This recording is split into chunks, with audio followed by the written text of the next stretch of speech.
পশ্চিমবঙ্গ সরকারের তথ্য ও সংস্কৃতি বিভাগের নির্দেশক্রমে পশ্চিমবঙ্গের প্রত্যেক মহকুমায় কারারই লৌহ কপাট শীর্ষক একটি প্রদর্শনী আয়োজন করা হয়। ইসলামপুর মহকুমার প্রদর্শনীটি ইসলামপুর স্টেট ফার্ম কলোনি উচ্চ বিদ্যালয়ে আয়োজন করা হয়। আজ বুধবার 28 আগস্ট প্রদর্শনীটির ফিতে কেটে প্রদীপ প্রজ্বলন করে শুভ উদ্বোধন করেন ইসলামপুরের সমষ্টি উন্নয়ন আধিকারিক দীপান্বিতা বর্মন।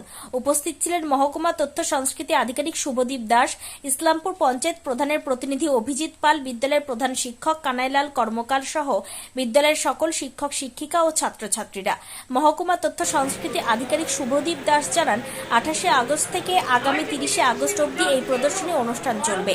এই প্রদর্শনীর মাধ্যমে ছাত্রছাত্রীরা দেশের স্বাধীনতা সংগ্রামীদের তৎকালীন ব্রিটিশ সরকার কিভাবে কোন কোন কারাগারে রাখত সেই বিষয়ে প্রদর্শনীর মাধ্যমে তুলে ধরা হয়েছে। ইসলামপুরের সমষ্টি উন্নয়ন আধিকারিক দীপান্বিতা বর্মন বলেন, এটি খুবই সুন্দর একটি অনুষ্ঠান। ছাত্রছাত্রীরা এই প্রদর্শনীর মাধ্যমে আমাদের দেশের স্বাধীনতা সংগ্রামীদের সম্পর্কে অনেক কিছু জানতে পারবে।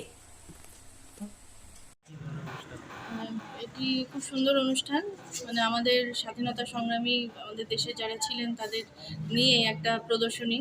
তো এটি যারা স্টুডেন্টরা রয়েছে তাদের জন্য হেল্পফুল হবে এবং আমরা অনুরোধ করছি এসডিআইসিও দপ্তরকে যাতে উনি আরও কিছু কিছু স্কুলকে এই প্রোগ্রাম অর্গানাইজ করার জন্য বলেন, আর অন্যান্য স্কুল থেকে যাতে ছাত্রছাত্রীরা এসেও এটা দেখতে পারেন তার জন্য করছি আমরা। ধন্যবাদ। এটা এই তথ্য সংস্কৃতি দপ্তরের পক্ষ থেকে যে এক্সিবিশন সেট, একটা প্রদর্শনী সেট পাঠানো হয়েছে। প্রত্যেক মহকুমাতেই এটা করা হচ্ছে। এই যে স্বাধীনতা দিবস পেরোলো আমাদের 15ই আগস্ট, তো এই মরশুমেই একটা করার কথা আমাদের নির্দেশ দেওয়া হয়েছে। প্রত্যেক মহকুমাতেই এটা হবে এবং আমাদের ইসলামপুরের যে অনুষ্ঠানটা, যে প্রদর্শনীটা, সেটা আমরা ইসলামপুর স্টেট ফার্ম কলোনি উচ্চ বিদ্যালয়ে করছি। এটা প্রধানত হচ্ছে আমাদের যে স্বাধীনতা সংগ্রামে আমরা জানি যে যখন স্বাধীনতা সংগ্রামে অংশ নিয়েছিলেন তাদেরকে বিভিন্ন জেলে, বিভিন্ন কারাগারে রাখা হতো। কয়েকটি আমরা জানি, যেমন প্রেসিডেন্সি জেল ছিল কলকাতায়, আন্দামানে ছিল সেলুলার জেল। তো এরকম আরও অনেক নাম না জানা জেল, একটু কম পরিচিত জেল, মহিলা কারাগার ছিল।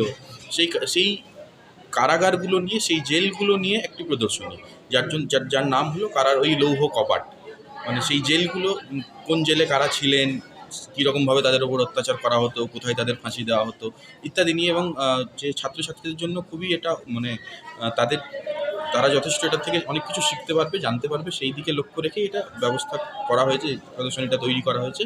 এবং এটা ইসলামপুরে প্রথম হচ্ছে এবং আমাদের সমষ্টি উন্নয়ন আধিকারিক মহাশয় তিনি জানালেন যে আরও যদি কয়েকটা জায়গায় করা যায়, তো আমি দপ্তরের সঙ্গে কথা বলে এরকম আরও কয়েকটা জায়গায় করার চেষ্টা করব।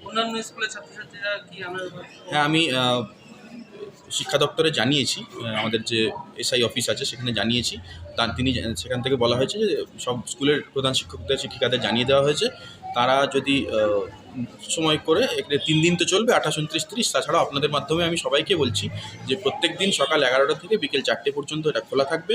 আপনারা আপনাদের স্কুলের ছাত্রছাত্রীদের, আপনার ছেলে মেয়েদের নিয়ে আসুন, দেখুন, আপনাদের সকলের ভালো লাগবে।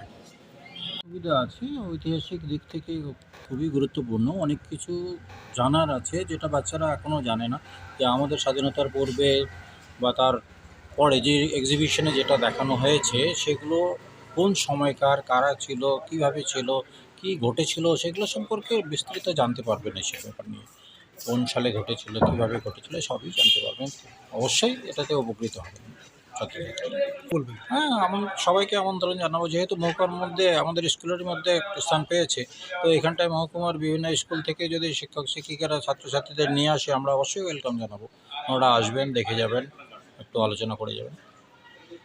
আমাদের স্বাধীনতা সংগ্রামী নেতাগুলো যে জেলে ছিল, যারা কত কিছু অত্যাচার গ্রহণ করেছিল তার সম্বন্ধে আমরা অনেক কিছু জানলাম, আর সেই চিত্রগুলো আমাদের সামনে ফুটে উঠলো। তো তাদের আমাদের যেগুলো বইয়ে পড়ছিলাম আগে, সেগুলো আজকে নিয়ে চোখে দেখা ফটোগুলো, সেগুলো থেকে অনেক কিছু জ্ঞান অর্জন করা হয়েছে। আজকে আমাদের অনেকটা ভালো লাগলো।